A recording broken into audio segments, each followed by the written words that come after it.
Hi everyone, welcome back to my YouTube channel. I am Rishu and I am a CBSE 12th grader. So guys, today it is 9th of the October and आज से मेरे pre board first के लिए सिर्फ 21 days बच गए हैं.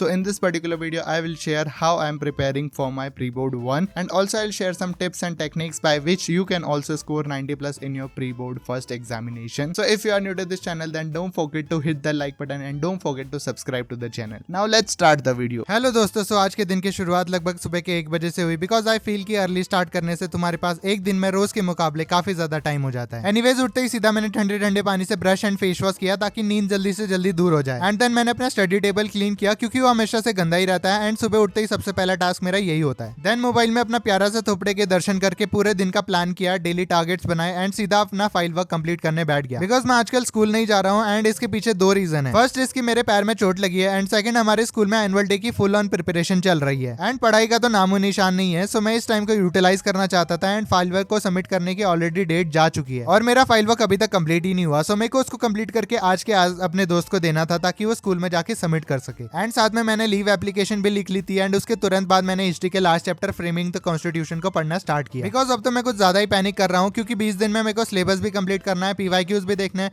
And साथ ही सैंपल पेपर को भी प्रैक्टिस करना है जो कि बहुत ही ज्यादा मुश्किल है. एंड क्योंकि प्री बोर्ड कोई छोटा मोटा एग्जाम नहीं है तो इनके लिए प्रिपेयर करना तो बनता है. सो अगर तुमको भी अपने प्री बोर्ड में 95 प्लस स्कोर करना है तो उसके लिए ये जरूरी है कि तुम सबसे पहले अपना सिलेबस जल्दी से जल्दी और अच्छे से अच्छे तरीके से कंप्लीट कर लो. देन सबसे इंपॉर्टेंट है एमसीक्यूज की प्रैक्टिस करना क्योंकि ये एमसीक्यूज डायरेक्टली तुम्हारा 1 नंबर खा जाते हैं एंड अगर गलती से 4-5 एमसीक्यूज गलत हो गए तो तुम तो डायरेक्टली रेस से बाहर ही हो गए. एंड ये चीज सच में बहुत ज्यादा इंपॉर्टेंट है क्योंकि एमसीक्यूज एक ऐसा एरिया था जिसमें मेरे हाफ ईयरली में ऑलमोस्ट मार्क्स कटे हैं. सो एमसीक्यूज की प्रैक्टिस जितना ज्यादा करोगे उतना ही ज्यादा अच्छा रहेगा एंड इसके अलावा जितना ज्यादा रिविजन करोगे उतना ही ज्यादा अच्छा रहेगा, स्पेशली ह्यूमैनिटीज जैसे स्ट्रीम में जहां तुम्हें हर एक चैप्टर को फिक्स इंटरवल में रिवाइज करना ही होता है. और अगर तुम ऐसा नहीं करोगे तो तुमको सब कुछ पता होने के बाद भी तुम अपने आंसर्स को अच्छे से फ्रेम नहीं कर पाओगे. सो अच्छा है कि जितना ज्यादा पढ़ रहे हो उतना ज्यादा रिवीजन भी करते रहो. सो हिस्ट्री का कोई भी चैप्टर रीड करने से पहले मैं उसको 3 पार्ट में डिवाइड कर देता हूँ एंड हर एक दिन में एक पार्ट को कंप्लीट करने का सोचता हूँ. एंड अब मैंने अलग से नोट्स बनाना छोड़ दिया है क्योंकि उसको कंप्लीट करने में यार मेरा बहुत ज्यादा टाइम निकल जाता था. सो उससे अच्छा है कि क्यों ना बुक के साइड में ही मैं चीजें नोट करते चलूं ताकि लास्ट के टाइम में बुक की रीडिंग भी हो जाए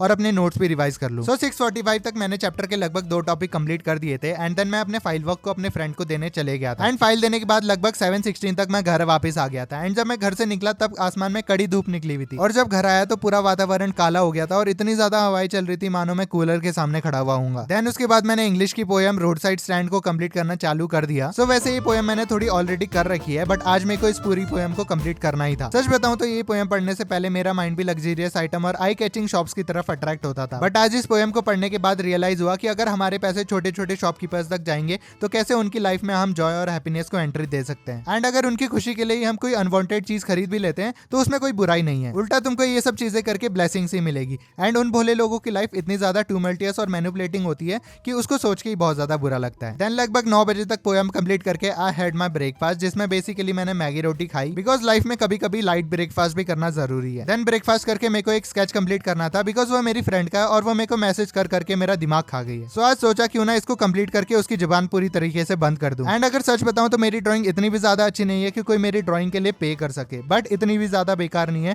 कि देखते ही लोग जूते मारने लग जाए. वैसे पढ़ाई के साथ साथ अगर आप अपने स्किल्स या अपने इंटरेस्ट के लिए टाइम नहीं निकाल पा रहे हो then it means you are just living your life not truly enjoying it. देन थोड़ी देर तक एक नैप लिया एंड लंच करके मैं और पापा मार्केट चले गए थे बिकॉज उनको थोड़ा बैंक का काम था, साथ में पैसे भी निकालने थे एंड एक अकाउंट भी खुलवाना था. देन अपनी बिल्लो रानी की सवारी करते और इस प्लीजेंट वेदर को एंजॉय करते करते सबसे पहले हमने बैंक में से थोड़े बहुत पैसे निकाले. देन हम लोग गैस स्टेशन चले गए थे क्योंकि उस वक्त तक बैंक वालों का यार लंच टाइम हो गया था तो बैंक का काम होने में थोड़ा बहुत टाइम तो जरूर लगना ही वाला था. एंड जब तक उनका लंच टाइम चल रहा था तब तक पापा जी ने एक गहरी नींद भी ले ली थी. एंड देन बैंक का अकाउंट बनवा के मैं और मेरे दोस्त क्रिकेट खेलने चले गए थे. एंड देन अपने तीसरे दोस्त को भी अपने साथ लेके हम लोग ग्राउंड पहुंच गए थे एंड थोड़ी बहुत पागलपंती करके मैच स्टार्ट हो गया था. एंड जिस मैच में मैंने अच्छा परफॉर्म किया उस मैच का मेरे फ्रेंड ने वीडियो नहीं रिकॉर्ड करा एंड इस मैच में मैंने 10 से 12 ही रन बनाए थे एंड देन उसके बाद मेरे को रन आउट करा दिया गया था. देन मैच खत्म करके लगभग 6:25 तक मैं वापस घर आ गया था एंड घर आते ही मैंने खूब सारा पानी पिया बिकॉज क्रिकेट खेलने के बाद मेरे को थकान बहुत ज्यादा लग जाती है एंड कई दिनों से मेरे पैर में भी दर्द हो रहा है तो हाइड्रेटेड रहना तो बनता ही है. देन मैंने एक बहुत ज्यादा हार्ड कॉफी बनाई और उसको पीते ही सीधा मैंने हिंदी का चैप्टर पढ़ना शुरू कर दिया था बिकॉज हिंदी में मैं काफी ज्यादा पीछे चल रहा हूँ. एंड सच बताऊं तो हिंदी में मेरे को लगता है कि सब कुछ अगर अच्छे से पढ़ लूंगा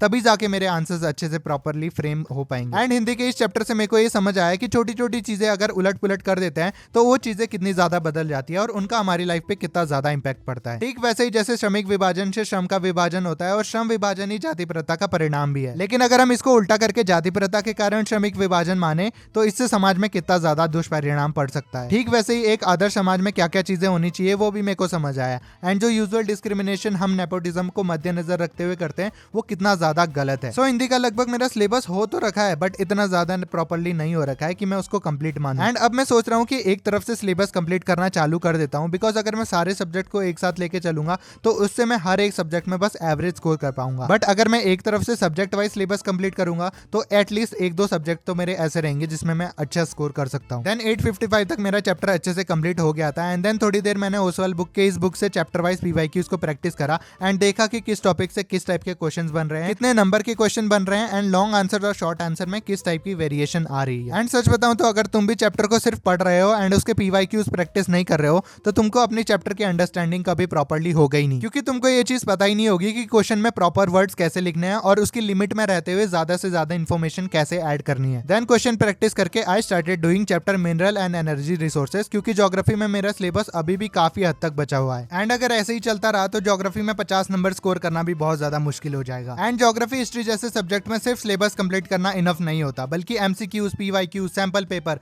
हर एक चीज को प्रैक्टिस करना बहुत ज्यादा जरूरी है। एंड सच बताऊं तो ज्योग्राफी की बुक 2 का हर एक चैप्टर काफी ज्यादा इन्फॉर्मेटिव होता है एंड इतनी ज्यादा इन्फॉर्मेशन याद करना अपने आप में एक बहुत ज्यादा मुश्किल टास्क है। एंड ये चीजें सिर्फ और सिर्फ एक तरीके से सॉल्व हो सकती है एंड दैट इज रिवीजन, क्योंकि मल्टीपल रिवीजन करने से चीजें प्रॉपर्ली आपके ब्रेन में अच्छे से फिक्स हो जाती है। एंड उसके बाद लगभग 1 बजे तक फेरस मिनरल तक चैप्टर कंप्लीट हो गया एंड साथ ही वहां तक के मेरे नोट्स भी बन गए थे, बट लिटरली मेरी आंखें बहुत ज्यादा बंद हो रही थी। So this was all for today. I hope you liked the video. If you find this video helpful, then don't forget to like and subscribe the channel. Jai Hind.